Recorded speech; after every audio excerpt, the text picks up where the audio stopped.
911 with your emergency. I need an ambulance right away. Somebody came in and stabbed my son in his jugular vein. His friend woke up and found him stabbed. There's blood Where is he? Is he everywhere. laying in? Ma'am? Oh my God! He's dying! The night was quiet.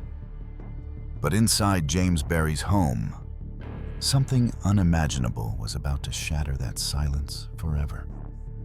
A young life, barely 21, would end in a brutal storm of violence, leaving walls splattered with blood, ceilings marked with horror, and a family questioning everything they thought they knew.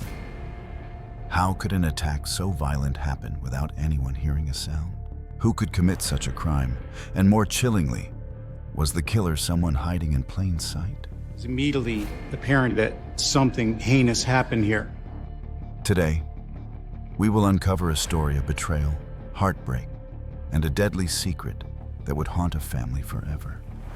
There was blood all over the floor, thick amounts of blood, and as I walked down the hallway to where the decedent was, there was blood sprayed up by the side of the walls, up on the ceiling. What began as a normal evening quickly turned into a nightmare that would haunt a family forever. How did 3 people not hear a sound during this attack? Could one of these witnesses actually be the killer? On November 16th, 2016, 21-year-old James Berry from Loxahatchee, Florida, invited his friend Jeffrey over for a night of video games. After a quiet dinner with his mother, Nicola, and her boyfriend, Guy, James and Jeffrey retreated to his room, unaware that hours later, the terror would strike. Around 12:50 a.m., the calm of the night was shattered. When authorities arrived, the front door was wide open, but there were no signs of forced entry. Inside, the house seemed undisturbed at first, until investigators noticed the first hints of horror. A butcher knife on the kitchen counter, and it was dripping with blood. When I walked into the kitchen, there was a knife on the counter. The blade was soaked. It had blood on it. And then the hallway, there was blood everywhere. There's also blood smears on the floor and on the walls. In the bedroom, a young man was laying on the floor on his back, and there was blood all over his clothing. A very bloody crime scene. Blood streaks and smears led from the kitchen, down the hallway, and into James's bedroom, where his lifeless body lay in a growing pool of blood. James had been violently attacked multiple times, sustaining wounds across his body, including a fatal stab to the chest. Blood patterns suggested a desperate struggle, a young man trying to escape, running through his own home as the attack moved toward him. The splattered walls, smeared floors, and even blood reaching the ceiling told the story of a violent, chaotic, and tragic night that changed everything. Due to the fact that there are directional notations in the blood signifying it was moving in that direction, but also the change in volume of blood. And that volume started to increase as the decedent moved down the hallway. From the beginning, James Berry's murder seemed intensely personal, a crime fueled by rage. All 3 witnesses claim that they were asleep and didn't hear or see a thing during this incident. Investigators focused on the 3 people present in the house that night, all claiming they had been asleep and unaware of the attack. But 2 of them, James's friend Jeff and his mother's boyfriend Guy, had noticeable blood on their hands and clothing, immediately raising suspicion. In an investigation like this, where you have potential witnesses or suspects on scene, it is important for investigators to interview each of them separately. Nicola appeared genuinely shocked and had no blood on her hands, leading detectives to rule her out. This is about 9. James and Jeff, they were sitting in the bedroom. Okay. We usually go to bed around 11 o'clock. And then I heard Jeff, I guess about 1 o'clock, screaming, "Help, help, help." And I got up and he goes, "Call 911. At first, I thought 2 of them were playing a prank on him. And then I looked at all the blood and I ran and got my cell phone and called 911. The scene suggested a struggle, yet strangely that no one had heard a sound. Both Jeff and Guy insisted they were asleep, but the evidence told a different story. So you don't even know if anyone came into your house? No, Okay. Did you ever see any kind of weapon in the house, either on the ground or anything like that? The butcher knife. Oh my God. I can't believe it. I can't believe it. Jeff had been in James's bedroom that night, giving him a unique proximity to the attack.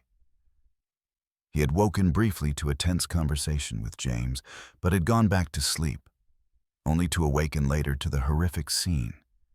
James bleeding heavily and struggling to survive. The chaos happened so fast that Jeff was panicking and covered in his friend's blood and did not know what to do. Detectives were left questioning the honesty of both men. The house was silent and full of violence, and it was unclear if they were just witnesses or part of the crime. After the shock of James Berry's murder, investigators began analyzing everyone present in the house. Jeff, James's close friend, drew initial suspicion because he had been in the same room during the fatal attack. The night of James's murder, he came over to play video games, hang out, and essentially sleep over. He has the best opportunity out of anyone to commit this crime because he was actually in the victim's bedroom at the time that it occurred. Detectives knew that visible grief could not alone clear someone, since emotions could be faked. Jeff's size also raised questions. At over 200 pounds, he was far stronger than James, who weighed only 129, making him physically capable of inflicting the injuries. However, forensic review of photographs told a different story. We would see stains on Jeff's clothing that matched that of the walls within the home. In examining the photographs of Jeff, all of the bloodstains on him are forms of transfer patterns or swipes and wipes. So if you had wet hands or bloody hands and you move them across your clothing, which are all passive stains. The blood on Jeff's clothing and hands showed transfer patterns, not splatter, suggesting contact while helping James, not attacking him. This evidence indicated that Jeff had tried to aid his friend after the stabbing. With Jeff ruled out as the killer, investigators shifted their focus toward Guy Hand, who had become deeply involved in James's life. Guy entered James's life when he was still a child, eventually forming a relationship with James's mother, Nicola. Their bond was complicated, marked by tension and reluctant acceptance. The relationship with Mom and Guy moved in pretty quickly. My brother and I had a hard time accepting him at first. My brother and him learned how to coexist, but it wasn't an easy thing. Eventually, we saw that he was going to stick around, so we got to know him. Until we figure out how that relationship actually was, if there was harmony or if there was chaos, then Guy is a suspect. Investigators saw this relationship as key to understanding any possible motive. Adding to suspicion, Guy had once worked as a butcher and was skilled with knives. If you can just tell me what happened tonight. I forget exactly how I was woken up. Was it a sound, someone screaming, anything like that? I think it was Jeff yelled. So I went in there and I seen blood on the bed and stuff, and he goes, help, help. Did you see anyone here other than James, Jeff, and your girlfriend Nicola when this incident happened? No. And I looked down and I seen my knife on the floor. And Where did you see it on the floor exactly? the door here. Okay. And I said, oh. So I picked up the knife. Okay. And I walked in here and I laid it down on the counter. The murder weapon, a kitchen knife used earlier for dinner, had been handled by him after the attack. He admitted moving it and washing his hands afterward. Do me a favor. Do not wash. I washed this one off because I wiped my face and I had some water and I washed this hand off and I rubbed it all over my shirt. All this blood is James's. Actions that raised red flags, suggesting possible tampering with vital evidence in a violent crime. He also admits that after removing the knife, he washes his hands. Does that send a red flag? Yes. No one else is washing their hands.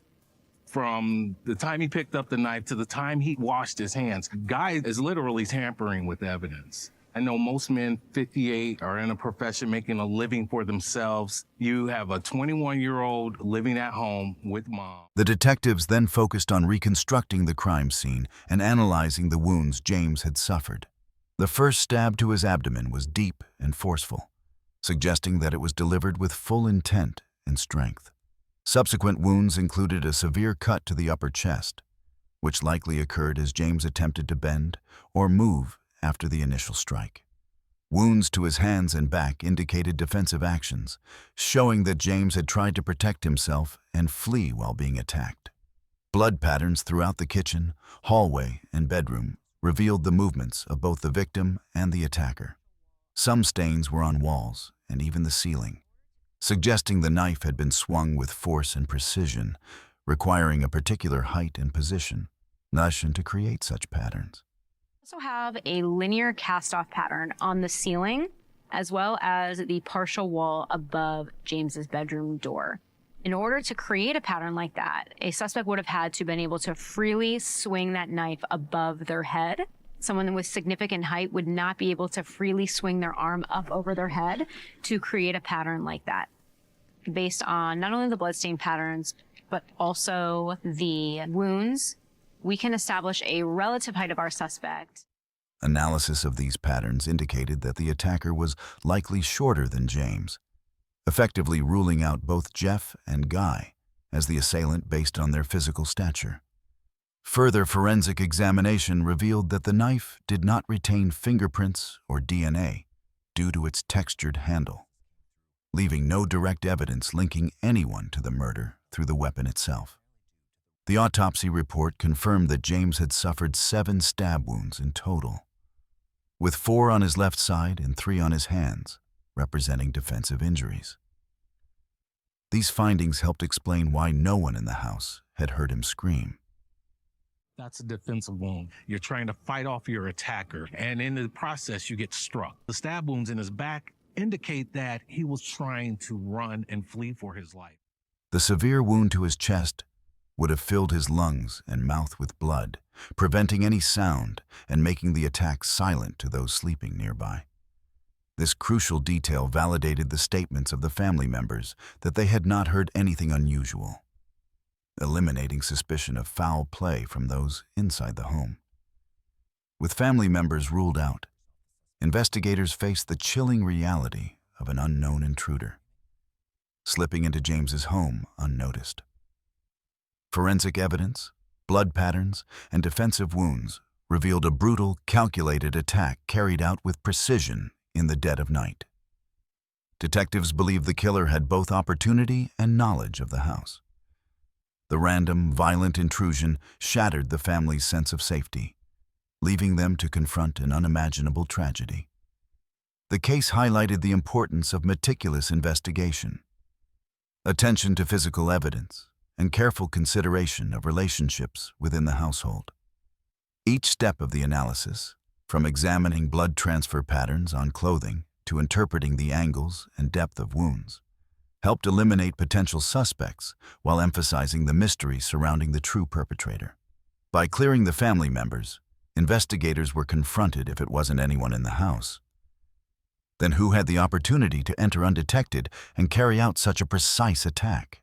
Just when detectives thought the investigation might be slowing down, new evidence captured their full attention.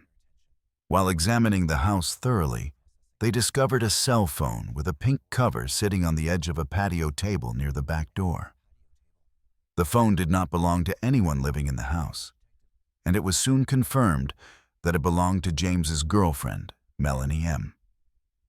James had been in his first serious relationship with Melanie for about 2 years, and they had met through online gaming before discovering they attended the same high school. Their relationship had been well known to James's friends and family, and Melanie had visited the house regularly, maintaining a friendly connection with everyone, including James's mother. The presence of her phone in the house immediately raised questions for the investigators. While it did not directly prove her involvement, it established a connection to James and the household and suggested she may have been at the house that night. This discovery is telling. It doesn't necessarily incriminate Melanie. However, it does connect her with the relationship to the family members and the victim, and can also possibly place her in the house at the time of the murder. To better understand the circumstances, Detectives examined James's computer and discovered his activity in a League of Legends chat room, where Melanie had used the username Hellraiser. In the messages, James had indicated a desire to end the relationship, expressing that he needed space and was unhappy, while Melanie's responses showed agitation and emotional distress. This is a huge break for investigators. Now they got a suspect with a motive. She was dumped. She was angry.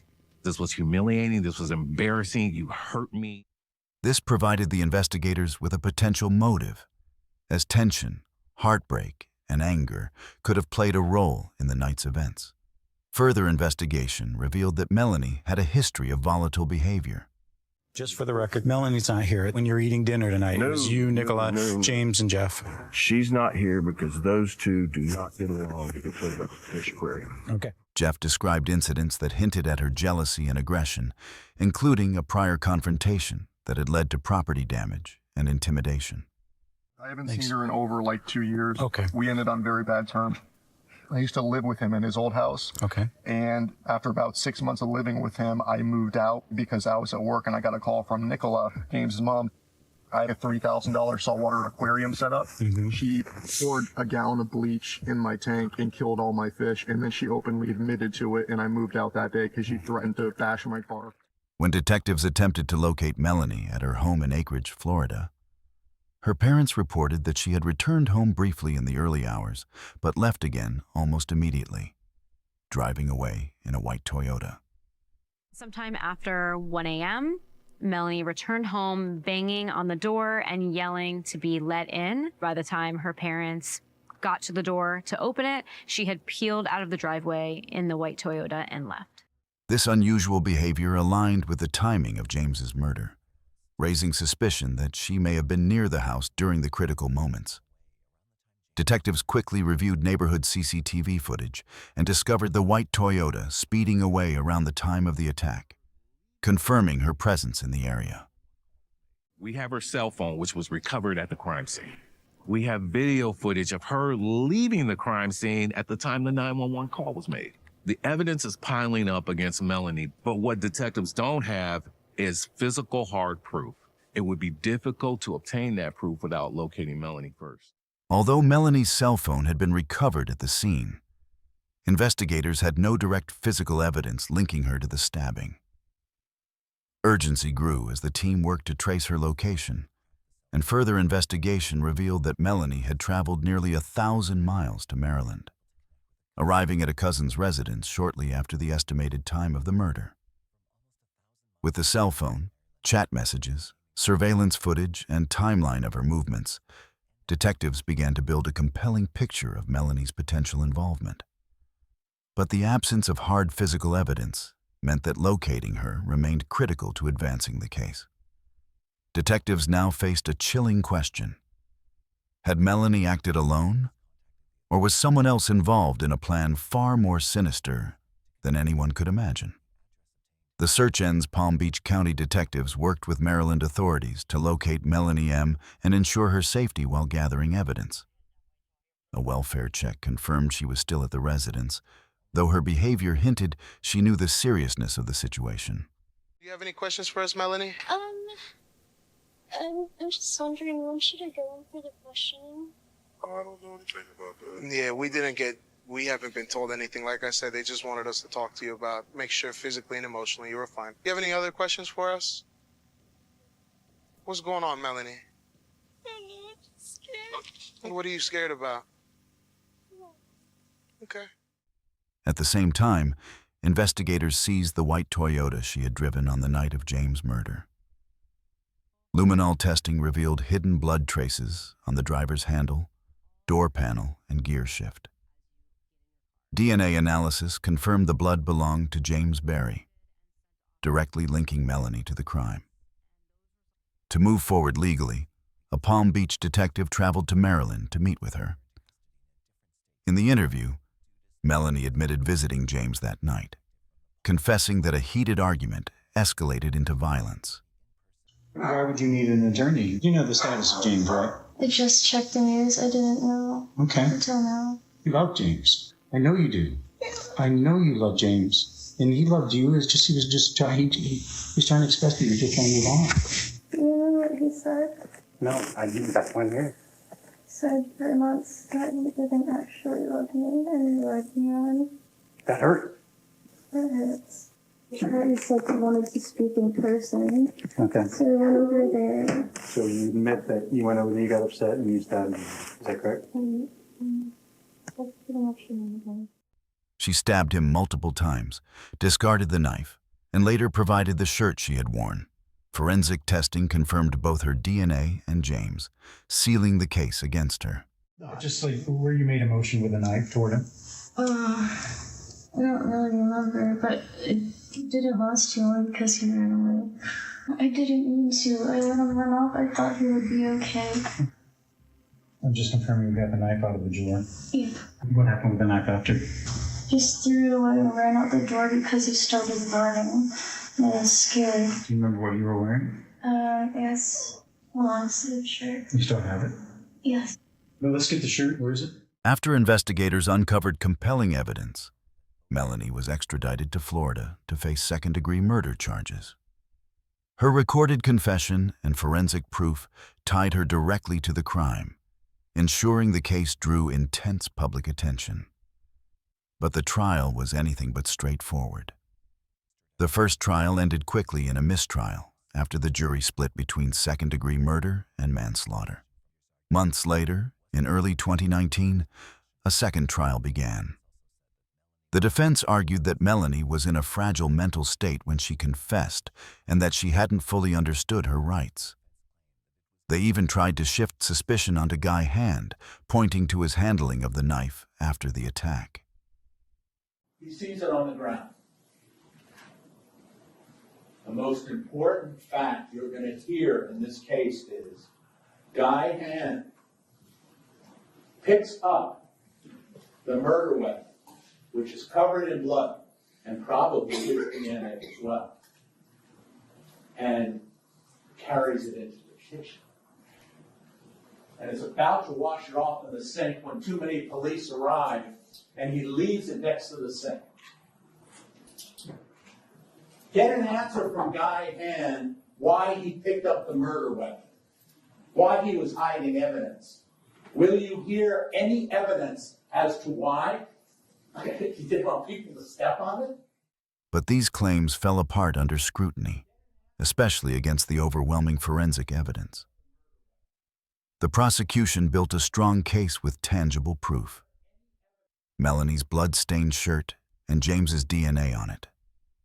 Combined with her confession, the timeline of events, and her presence at the scene, the evidence left little room for doubt. The court also highlighted the brutality of the assault and the tragic youth of both the victim and the attacker. Though only 20 years old, Melanie's actions were deliberate and devastating. The jury weighed her age and motives, but the evidence of premeditation and direct involvement was undeniable. On January 10, 2019, she was found guilty of second-degree murder. This case really outlines as one of brutality, not only in the form of the physical altercation that happened between Melanie and James, but also the detriment of how young they were. 3 months later, she was sentenced to 50 years in prison without parole, meaning she won't be eligible for release until 2066, at the age of 70. At the time of the murder, Melanie was 20 years old, and now she's looking at a life in prison with possible release in 2066 at the age of 70. She's spending her entire adult life behind bars over a split-second decision based on anger over a breakup. For James's family, the ruling brought some closure, but also a permanent void. Their loss became a painful reminder of how unchecked anger can destroy lives in seconds. I don't like the word forgiveness. I'm not there yet. I don't know if I ever will be. I've come to peace with the situation because at the end of the day, he did love her. Be careful of who you love because it could cost you your life. James is remembered with sorrow and resilience. His story a haunting lesson in the dangers of obsession and emotional violence. If you found this story compelling, Don't forget to subscribe and turn on the notification bell for more true crime cases.